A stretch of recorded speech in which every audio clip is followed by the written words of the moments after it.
Austin, you listed Dwayne Wade, Kobe Bryant, Deron Williams as your favorite NBA players. LeBron's on that list. Why not? Well, it has to do strictly to the fact that he doesn't resemble my game. It's the same reason Kevin Durant's not in that list. Okay. I'm not a 6'8", 260-pound power forward. You know, I can't do the things LeBron James does. Nobody can. I mean, unless you're a freakish athletic wing, that's a guy that you should be looking at, him and Durant. But there's a reason why they're the only two that are like that. You know, so I can't resemble him. So I look at players like Dwayne Wade, Derrick Rose, Deron Williams, Tony Parker. Those are the guys that I look at, and I have to take things from them. Westbrook, take their moves and take their ideas and stuff like that, and I'm trying to be like. So that's the only reason he's really not on that list. Wow, and silly me. I thought it was because he's your father's nemesis, right? Yeah, well, you know, now he's just my father's nemesis, not mine. I mean, so yeah. I just got to go against him. So. Go ahead, Stephen A. I turned your mic back on. Austin, I'm wondering, you know, you've got a bunch of names on that list. Who's at the top of it? When Derrick Rose is healthy, I like Derrick Rose. That's just been my favorite player.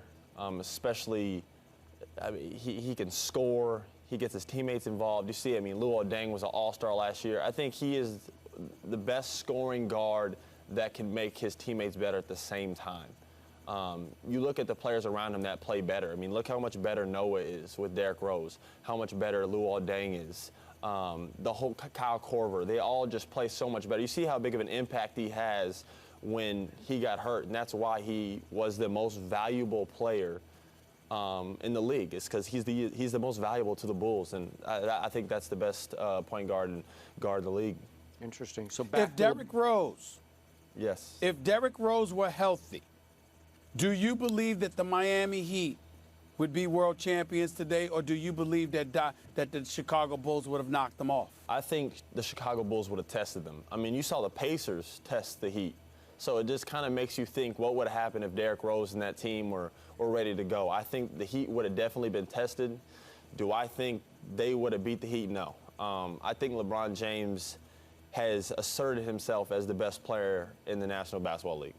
And I think he was on a mission last year. I think he finally tuned everybody out, stopped playing the villain, stopped getting caught up in everything, and he was just like, I'm just going to go be the best and win. And he did it. And it's nice when you have a player of Dwayne Wade's caliber not mind to take the back seat.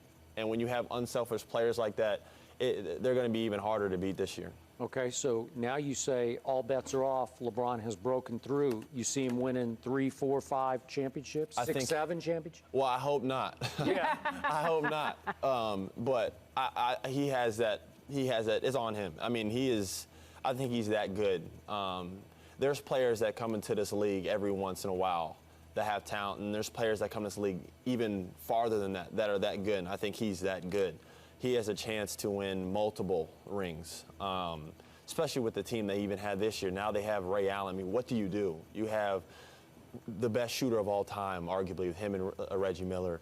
Him in the corner. You have Rashard Lewis now there. You have an underrated point guard of Mario Chalmers. You have Dwayne Wade, LeBron James, Chris Bosh. I mean, look at that team. So remember, Game 4, Chalmers scored 25 points in the finals. Oh, Game 5, Mike Miller hit, was it 7 threes? Yeah, I mean, Mike Miller that was a great game for him. I'm happy for him because he's a great guy. But he's not going to do that all the time. He's older. He has a bad back, and he's not Ray Allen. When Ray Allen's healthy, he's the best shooter in the league. And how open he's going to be this year, they're going to be pretty dangerous. And Mario Chalmers is by far. Well, let me ask you this. Your father obviously wasn't happy initially when they lost Ray Allen in Boston, but obviously they acquired Jason Terry even before that. Do you think the Boston Celtics are going to be as good as they have been without Ray Allen, even though they have Jason Terry, or do you think that your dad's team is going to fall off a little bit because Ray Allen is gone? I don't. As funny as it sounds, I actually think both teams benefited.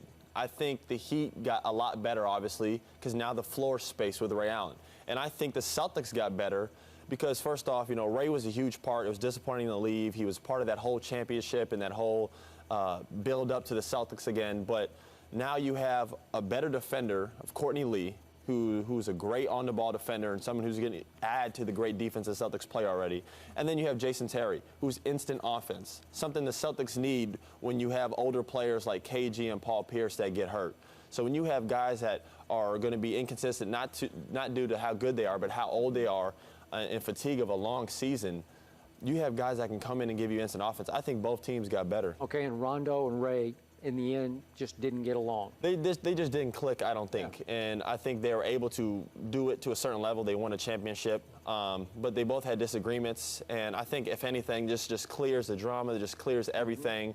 I think they both get what they need to get. I think if there's one team in the East that can beat the Miami Heat, I think it's the Boston Celtics. And I think it's due to the players they have, the leadership my father has, and how he motivates them.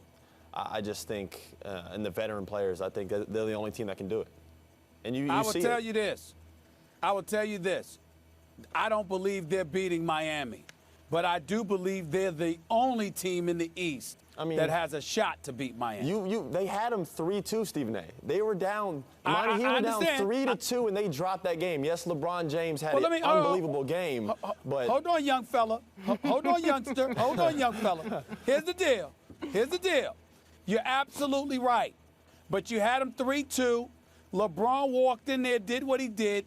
And one of the arguments that I've consistently made is that when you've got that proverbial monkey on your back, when you've got the weight of the world on your shoulders because to some degree, to a large degree, self-inflicted, that's a lot to get over.